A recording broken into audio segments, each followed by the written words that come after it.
नमस्कार. दिलखुलास या कार्यक्रमात आपलं मनापासून स्वागत. आज आपल्याबरोबर एक अतिशय प्रतिभावान असे अभिनेते डॉक्टर मोहन आगाशे आलेले आहेत. डॉक्टर, आजच्या या कार्यक्रमात आपलं मनापासून स्वागत. बोलवल्याबद्दल धन्यवाद. डॉक्टर आगाशे हे अतिशय हरहुन्नरी असे अभिनेते आहेत. हे अवघ्या महाराष्ट्रालाच काय पण जगात अनेक देशांमध्ये माहिती आहे, सांगायला नको. मुख्य म्हणजे अनेक ज्येष्ठ अशा प्रतिभावान दिग्दर्शकांबरोबर त्यांनी अभिनेते म्हणून काम केलं आहे. जवळजवळ 4 दशकांहूनही अधिक काळ हा आहे. 45 वर्षापेक्षाही खरं तर जास्त काळ आहे. डॉक्टरांची ओळख महाराष्ट्राला नाटकातले अभिनेते म्हणून आहेत. फक्त मराठीच नाही तर मराठी, हिंदी, इंग्लिश अशा अनेक भाषातले आणि आंतरराष्ट्रीय स्तरावरचे अभिनेते म्हणून आहेत. आणि डॉक्टर जब्बार पटेल ते सत्यजित रे अशा प्रचंड मोठ्या वैविध्यपूर्ण आणि प्रतिभावान दिग्दर्शकांबरोबर काम करण्याचं त्यांना भाग्य मिळाले, त्यांना संधी मिळालेली आहे. आजचं निमित्त खरं तर डॉक्टर आगाशेंना इथे आमंत्रित करायचं असं आहे की त्यांनी पहिल्यांदाच स्वतः निर्मितीमध्ये सहभाग घेतलेला असा चित्रपट आत्ता लागणार आहे. त्याचं नाव आहे अस्तु. आणि दुसरं म्हणजे स्वतः व्यवसायाने पूर्वी मानसोपचार तज्ज्ञ सायकियाट्रिस्ट असलेले डॉक्टर मोहन आगाशे पहिल्यांदाच मानसिक पातळीवरच्या एका रुग्ण असलेल्या अशा एका भूमिकेमध्ये आपल्याला या चित्रपटामध्ये दिसणार आहेत. याच्या आधी त्यांनी अनेक भूमिका केलेल्या आपण बघितलेल्या आहेत. त्याच्यामध्ये विलन आहेत, त्याच्यामध्ये डॉक्टर आहेत, त्याच्यामध्ये घरामधले सासरे आहेत किंवा त्याच्यामध्ये आणखीन इतरही भूमिका आहेत. अनेक भूमिका आहेत. 150 पेक्षा जास्त चित्रपटांमध्ये त्यांनी भूमिका केलेल्या आहेत, मालिकांमध्ये भूमिका केल्या आहेत, नाटकांमध्ये भूमिका केल्या आहेत. डॉक्टर, सुरुवात मुद्दाम अस्तूनी करायची आहे. अस्तूमधली तुमची भूमिका ही या सगळ्या 150-200 भूमिकांपेक्षा मला वेगळी वाटते. मी चित्रपट बघितलेला नाही, हे आधीच प्रामाणिकपणे मान्य करतो. पण त्याचे जे टीझर्स आत्ता सोशल मीडियावर आहेत किंवा त्याच्या ज्या बारीक ट्रेलर्स आत्ता अवेलेबल आहेत, त्याच्यामधली वाक्य ऐकून थरारायला होतं. ज्या प्रकारचा डिम्नेशिया त्यात आहे त्या कॅरेक्टरचा तुमच्या, म्हणजे डॉक्टर चक्रपाणी शास्त्री हे कॅरेक्टर तुमचं त्याच्यामध्ये आहे. काय सांगाल या चित्रपटाविषयी, त्याच्या वेगळेपणाविषयी, आणि त्याच्यानंतरचा प्रश्न अर्थातच त्याचा निर्माता तुम्हाला का व्हावं लागलं याच्याविषयी. नाही, मुळामध्ये सुमित्रा भावे आणि सुनील सुक्तनकर ही आता जोडगोळी माहिती आहे महाराष्ट्राला. त्यांनी अतिशय उत्तम चित्रपट दिलेले आहेत. पण या चित्रपटाचं वैशिष्ट्य असं आहे की सुमित्राबाईंनी ही जी पटकथा आणि संवाद दिलेत, ज्याला राष्ट्रीय पातळीवर पुरस्कार मिळाला, याची मुळातच खोली एवढी चांगली आहे. म्हणजे त्यातला घेतलेला प्रश्न वरवर जरी स्मृतिभ्रंशाचा आजार असलेल्या माणसाचं वाटतं, तरी देखील हा रुग्ण म्हणा किंवा चक्रपाणी शास्त्री हे संस्कृतचे गाढे अभ्यासक असल्यामुळे त्यांचा जो अभ्यास आहे, उपनिषद, वेद, याच्यामुळं एक तत्त्वज्ञानाची प्रणाली, एक स्पिरिच्युअल डायमेन्शन एकूणच त्या भूमिकेला प्राप्त झालेलं आहे. आणि त्यांच्या त्या आजारपणात सुद्धा असे त्यांच्या नकळत ज्या रुच्या येतात, त्याच्यामुळे एक वेगळी पातळी, वेगळे अर्थ एकूण जीवनाला, नात्याला हे निर्माण होतं. आणि म्हणून हा चित्रपट जास्त, म्हणजे तुला बघताना जे वाटलं त्याचं कारण असं असं की हा नुसता एक मुलगी आणि स्मृतिभ्रंश झालेली तिचे वडील एवढा पुरता मर्यादित न राहता एकूणच जीवनातील नात्यांचा वेध घेणारा, ज्यांना तुम्ही आठवत नाही, ओळखू शकत नाही, अशांची काळजी घ्यायची जेव्हा वेळ येते, तेव्हा त्या नात्यामध्ये नक्की काय घडतं, त्या माणसाकडे बघायचे किती दृष्टिकोन असू शकतात, हे एका गोष्टीतून, एका कुटुंबाच्या गोष्टीतून. मग या चक्रपाणी शास्त्रींची काळजी घेणारी मुलगी म्हणून निरावती निहारशेंनी काम केलेलं आहे, फार सुंदर काम केलेलं आहे. पण तिच्याबरोबर तिचा नवरा आहे, तिची मुलगी आहे, तिचा मुलगा आहे, तिची एक धाकटी बहीण आहे जी नंतर येते. मग या निमित्ताने संपर्कात आलेले पोलीस आहेत, त्यांच्याबरोबर काम करणारे त्यांचे सहध्यायी आहेत.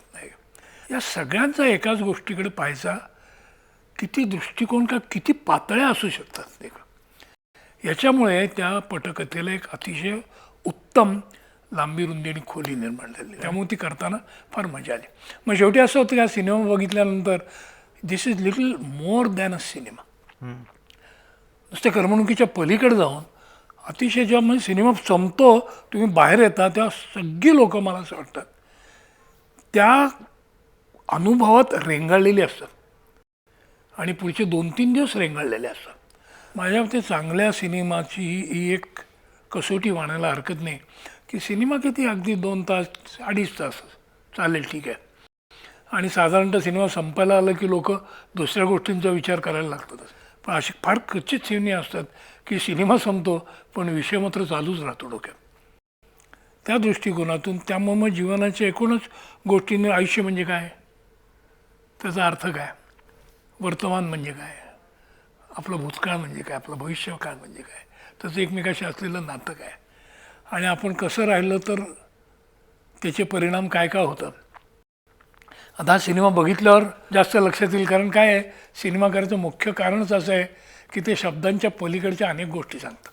डॉक्टर, मला याच मुद्द्याकडे तुम्हाला आणायचं आहे. तुमची आणि तुमच्या मुलीचं काम करणाऱ्या ज्या आहेत त्यांची म्हणजे इरावती हर्षेंची जी काही वाक्य त्यातली आहेत ती फार टचिंग आहेत. म्हणजे जसं तुम्ही म्हणता की कुठंतरी एक लाईफ जगण्याचं तत्त्वज्ञान असतं आणि प्रॅक्टिकॅलिटी असते. या सगळ्या गोष्टींमध्ये उदाहरणार्थ त्यात तिचं एक वाक्य आहे हिचं तुमच्या मुलीचं इरावतीचं की माणूस जोपर्यंत जिवंत आहे तोपर्यंतच त्याची सेवा करता येते, तो मेल्यावर सेवा करता येत नाही, अशा अर्थाचं काहीतरी एक वाक्य त्याच्यामध्ये. बहिणींचे एक हे चाललेलं आहे. हां, ती दुसरी बहीण जी आहे ती अतिशय सुशिक्षित, लॉजिकल आणि एका आधुनिक विचारसरणीची असे की तिचं म्हणणं असं आहे की माणसाचा मेंदू एकदा काम करेन असा झाला की तो माणूस मूळचा असला तर जमा नाही का. मग आप्पा जर आता आप्पाच नाही आहेत तर त्यांना एखाद्या रुग्णालयात ठेवायला किंवा काय हरकत आहे. तर त्याच्यावर ती म्हणते की मला नाही पटत हे तुझं लॉजिक माझ्यावर लादू नकोस. आणि तू का गं मृत म्हणतेस त्यांना. आपल्यासाठी आपले आईवडील कधीच मृत नसतात, आपण त्यांना काय मामर म्हणूनच मनात ठेवतो. आणि मग त्या संदर्भात ती सांगते की अभ्यंकर गुरूंची मुलं गेल्यावर मला आठवतं ते काय म्हणले होते की आईवडिलांची सेवा मुलं फक्त स्मशानापर्यंतच करू शकतात आणि हे त्यांनी लक्षात ठेवलं पाहिजे. वा, मी खोटं बोलतोय असं नाही, पण हे बघ, हे सगळं कॉस्मिक कॉन्स्टेलेशन आहे. आई वडिलांची सेवा मुलं फक्त स्मशानापर्यंतच करू शकतात आणि हे त्यांनी लक्षात ठेवलं पाहिजे. हाच खरा पुत्रधर्म. आई,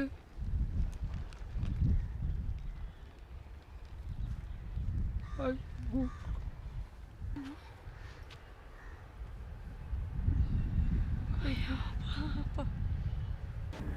असतो असतो. डॉक्टर, तुमच्या या सगळ्या भूमिकांपेक्षा ही भूमिका वेगळी आहे. तुमच्या प्रत्यक्ष आयुष्यात तुम्ही अनेक वर्ष मानसोपचार तज्ज्ञ म्हणून काम केलं, भले ससूनमध्ये असेल किंवा त्याच्यानंतर तुम्ही लातूर आणि किल्लरीच्या भूकंपानंतर सुद्धा एका विशिष्ट प्रोजेक्टला तिथे लीड केलं. तिथे सुद्धा माणसांना मानसोपचारातून धैर्य देणं किंवा त्यांना परत उभं राहण्याकरता मदत करणं अशा प्रकारचं सुद्धा तुम्ही कार्य केलेलं आहे. अनेक हजारो पेशंट्स तुम्ही बघितले असतील. म्हणजे तुम्ही याच्यावर कदाचित असंही म्हणाल की ॲक्टर म्हणून असलेलं स्किल, टेक्निक आणि त्यातलं एज्युकेशन जे मी घेतलेलं आहे ते मला प्रेझेंट करायला लागतं. पण प्रत्येक कॅरेक्टरमध्ये दडलेला एक काहीतरी आतला मनाचा व्यवहार असतो. हे कॅरेक्टर तुमच्या इतर कॅरेक्टर्सपेक्षा खूप वेगळं वाटतं. कसं तुम्ही डिफरन्शिएट कराल? आत्तापर्यंतची इतर कॅरेक्टर्स टोकाची वेगवेगळी आहेत. सद्गतीमधला ब्राह्मण असेल किंवा त्रिमूर्तीमधला व्हिलन असेल किंवा सामनामधला मारुती कांबळे असेल, अनेक कॅरेक्टर्स. पण हे कॅरेक्टर, असं कॅरेक्टर मी तुमचं बघितलेलं नाही की स्वतःच जे नंतर नॉर्मल आणि अतिशय बुद्धिमान असलेलं नंतर एका रोगाला बळी पडतं किंवा त्या रोगाचा जेव्हा लागण होते त्या माणसाला, डिम्नेशियासारखी किंवा त्याचं वेगळं नाव तुमच्या ह्याच्यात काय मला माहीत नाही, अल्झायमर्स. तर ह्या प्रकारच्या कॅरेक्टरमध्ये जाताना एक ॲक्टर म्हणून जाणं आणि त्याच वेळा त्या ॲक्टरनी स्वतः सायकियाट्रिस्ट असणं, काय म्हणाल तुम्ही? नाही, पहिली गोष्ट अशी आहे की आपण जेव्हा तू इतर सगळ्या भूमिकांचा विचार करतोस आणि मग त्याच्या तुलनेत ही भूमिका बघतोस, तसं मी करतच नाही. कारण मी जेव्हा ही भूमिका करायला लागतो तेव्हा माझ्या जुन्या भूमिका माझ्या विस्मरणातच गेलेल्या असतात. काय मग त्यामुळे ते तशी आडकाठी होत नाहीत. तशा अर्थाने ते वरदान म्हणावं लागेल मला. पण ह्या भूमिकेचं वैशिष्ट्य म्हणजे मानसोपचार तज्ज्ञ आहे म्हणून नाही, पण मला असं वाटतं प्रत्येक माणूसच एक आपला वेध घेत असतो आणि बघत असतो आपल्याला त्याच्यामुळे. तर त्या याच्यामध्ये पेशंट म्हणून समोर आलेले वेगळे, पण आपल्या दैनंदिन आयुष्यातसुद्धा आपण इतरांच्या घरी बघत असतो गोष्टी आणि काय झालं म्हणजे ह्या आजारामुळे आजार आहे न कळल्यामुळे घरात झालेले गैरसमज हे अनेक ठिकाणी बघितले. ते शोभा चित्रेंनी फार उत्तम कादंबरी लिहिली दिलीप चित्रेंनी, की ज्यांच्या सासऱ्यांना अल्झायमर होता आणि ते त्यांना खूप नंतर कळलं आणि त्यामुळं उलगडा झाला त्यांच्या आधीच्या वागण्याचा. त्यामुळं आपल्या जवळच्या नातेवाईकांच्या वागणुकीचा उलगडा हे जर माहीत नसेल तर होऊच शकत नाही. त्यामुळं हा सिनेमा झाल्यानंतर अनेक लोकांनी येऊन सुमित्राबाईंना इतके धन्यवाद दिले की हे तुम्ही केलं म्हणून आम्हाला निदान कळलं तरी की काय आजार आहे यात. त्यामुळे याचा विचार करताना अनुभवाच्या पातळीवर तर मी विचार करू शकत नाही अजून तरी. त्यामुळे पण ह्या आजारात काय होतं त्या माणसाचं स्मृती गेल्यामुळे त्याचं मूल होतं, लहान मूल होतं त्याचं. आणि लहान मुलाचं कसं असतं, आत्ता तो राहुल तर लगेच विसरून जातो काय बोललंय ते.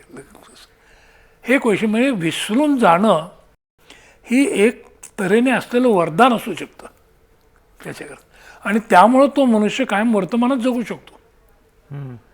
मग तो तिथं हरवल्यानंतर हत्तीच्या मागं गेल्यानंतर तो कधीच अस्वस्थ नाही की माझी मुलगी कुठे गेली, माझा नातू कुठे गेला वगैरे. उलट तो अशा घरी पोचतो. त्यातली गंमत अशी आहे की ते इरावतीचं जे कॅरेक्टर आहे ते आणि हा चक्रपाणी शास्त्री जिथं पोचतात हत्तीच्या मागं लागून, ती असलेली चन्नम्मा नावाची वरवर अशिक्षित दिसणारी बाई, पण जिला जीवनाचा अनुभव असल्यामुळे तिच्या पटकन लक्षात येतं की हा मनुष्य कदाचित ज्ञानी असेल, काय देवाने पाठवला असेल कदाचित म्हणून, पण आत्ता त्याचं मूल झालेलं आहे. मला भूक लागली असं सांगतो तो. त्याचं मूल झालेलं आहे आणि ती मुळात ते स्वीकारते. मग या सिनेमाचा सगळ्यात मुख्य स्थायीभाव किंवा या कॅरेक्टरचा असा आहे स्थायी, आपल्या शिक्षणाने आपल्याला शिकवलंच नाही कधी. ज्या तऱ्हेचं शिक्षण आपल्याकडे आहे किंवा जे पाश्चिमात्य पद्धतीत घेतलं आहे त्याच्यामुळं फक्त बौद्धिक वाढ होते आपली. आणि याचं कारण प्रिंटिंग टेक्नॉलॉजी खूप 400 वर्षापूर्वी आधी आली, त्यामुळं आपण भाषा शिकतो, फक्त शब्दांची भाषा शिकतो, लिहायला वाचायला शिकतो, आणि हा सगळं काम फक्त बौद्धिक मेंदूकडनं होतं. त्यामुळे आपल्याला सवय अशी लागलेली आहे, कुठल्याही गोष्ट आली, कुठलाही प्रसंग आला तर आपण आधी त्याचा विचार करतो, पृथक्करण करतो आणि प्रश्न विचारतो. आपण ते मुळात बघत आणि स्वीकारतच नाही. म्हणजे we are condition to think and analyse but not to understand and accept. पण डॉक्टर तुम्ही ह्या म्हणजे ॲक्टर म्हणून तुम्ही स्वतःला डायरेक्टरच्या अपेक्षांप्रमाणे मोल्ड करणं हा एक तुमचा प्रोफेशनल एफिशियन्सीचा भाग झाला. You are highly professional in that way. ते सत्यजित रे असोत किंवा सुक्तनकर आणि सुमित्रा भावे असोत. ह्या चित्रपटामध्ये आपल्याकडे मराठी चित्रपटसृष्टीमध्येच अशी एक काही आत्ता वेगळं ट्रान्झिशन फेज आलेली आहे का, की चाललात तर चालणारा चित्रपट प्रचंड चालतो, 100 कोटीचा धंदा करतो आणि चांगला सबस्टन्स असलेला चित्रपट लोकांपर्यंत पोचत नाही, किंवा ज्याला एक लौकिक अर्थाने यश म्हणतो ते त्याला मिळत नाही, किंबहुना तो पूर्ण सुद्धा होत नाही. म्हणजे म्हणूनच तुम्हाला निर्माता बनावं लागलं. ते आता बरं फार चांगलं मोजायला की लौकिक अर्थाने यश म्हणजे आता आपण यश फक्त पैशात मोजायला शिकलोय. त्यालाच आयुष्याचं यश म्हणायचं का याचा विचार करा. खूप पैसे देऊन दुःख विकत घ्यायचे त्याला सक्सेसफुल आयुष्य म्हणायचं आहे. तर मुळात समृद्ध आयुष्य म्हणजे काय, आणि त्या आयुष्याच्या समृद्धीसाठी पैसा हे एकमेव त्याची यार्डस्टिक आहे का मोजायची, हा याचाच विचार करण्याची वेळ आली. त्यामुळे मिळालं नाही. बरं, मला मी याचा प्रोड्युसर नकळत झालो. याचं कारण असं आहे की तो चित्रपटाची पटकथा आली, आवडलं म्हणून शूट केला. मी शूट केल्यानंतर तो चित्रपट पूर्ण करण्यासाठी जो निधी पाहिजे होता तो नव्हता दुसरे आमचे प्रोड्युसर गेल्यामुळे, आणि असा तो अर्धवट जागी जर थांबला असता तर हे म्हणजे पेशंट ऑपरेशनसाठी घ्यायचा टेबलवर, पोट उघडायचं आणि मग आता कुठे इन्स्ट्रुमेंट सापडत नाही म्हणून हिंडत बसायचं. असं झालं तर पेशंट मरण्याखेरीज काही होऊ शकत नाही दुसरं. आणि हा इतका चांगला चित्रपट मरू नये मला स्वतःला आवडलेला असल्यामुळं आणि मी सेवानिवृत्त झाल्यामुळे माझ्याकडे थोडी पुंजी होती, एक आपण ठेवलेली असते बचत योजना म्हणून सेविंगची. ती पुंजी मी हा सिनेमा पूर्ण करण्याकरता वापरली. त्याचा मला आनंद आहे तेव्हा. पण मग आता हे करण्यासाठी जे करायला लागतो मार्केटिंग, आणि मार्केटिंगवर चालणारा सिनेमा हा असा नसतो. हा माउथ पब्लिसिटीवर चालणारा सिनेमा आहे. त्याच्यावर मग आमच्याकडे काही अशी नावं नाही आहेत, मी घेत नाही किंवा ती नावं घेतली की लगेच बुकिंग होईल. पण हा सिनेमा ज्यांनी ज्यांनी बघितलेला आहे त्यातला असा एकही मनुष्य नाही की त्यांनी कमीत कमी दुसऱ्या एका माणसाला सांगितलं नसेल हे बघ बा सिनेमा तो. आणि आपण का सांगतो कुणालाही हा सिनेमा बघ किंवा त्याला भेट रे, तिथलं खाल्लंस का तू, का? कारण तू जर तोच अनुभव घेतलास तर मला तुझ्याशी बोलता येतं. बरोबर. म्हणजे मग आपल्यामध्ये काहीतरी कॉमन प्लॅटफॉर्म निर्माण होतो. आणि म्हणूनच आपण दुसऱ्याला सांगतो हे पुस्तक वाचलंस का, हे वाच सुजर. हां, त्या इथे एक नवीन पदार्थ मिळाला, तू खाल्लायस का, तुझा हा सिनेमा बघतो असं. आणि त्यामुळे या सिनेमानंतर आत्तापर्यंत त्याचे आम्ही असं मोठा रिलीज नाही केला, पण मायक्रो लेवलवर त्याचे खूप शोज केले जातात. हो. आणि त्यामुळं जेव्हा ज्या लोकांनी बघितले आणि त्यामुळे एक आता एक माउथ पब्लिसिटीचा त्याचा एक स्तर निर्माण झालेला आहे. बरोबर. डॉक्टर मोहन आगाशे यांच्या अस्तूमधल्या रोलविषयी आपण इतका वेळ बोललो. त्याच्यात त्यांचे 2 प्रकारचे रोल होते, एक निर्माता म्हणून आणि एक अभिनेता म्हणून. अस्तू सिनेमा आता रिलीज होईलच, त्याच्यामध्ये त्यांच्या आजपर्यंतच्या आयुष्यातली सगळ्यात वेगळी भूमिका आपण बघणार आहोत. पण आजपर्यंत त्यांच्या 45-50 वर्षाच्या अभिनेता म्हणून करिअरमध्ये त्यांची सुरुवात झाली नाटकांपासून, त्याच्यानंतर ते आले मराठी चित्रपट, त्याच्यानंतर हिंदी चित्रपट, त्याच्यानंतर मग बंगाली असतील किंवा इतर भाषांमधले आणि इंग्लिश चित्रपट. या सगळ्या प्रवासाविषयी आपण त्यांच्याशी बोलणार आहोत. पण त्याच्या आधी आपण घेऊयात एक छोटीशी विश्रांती.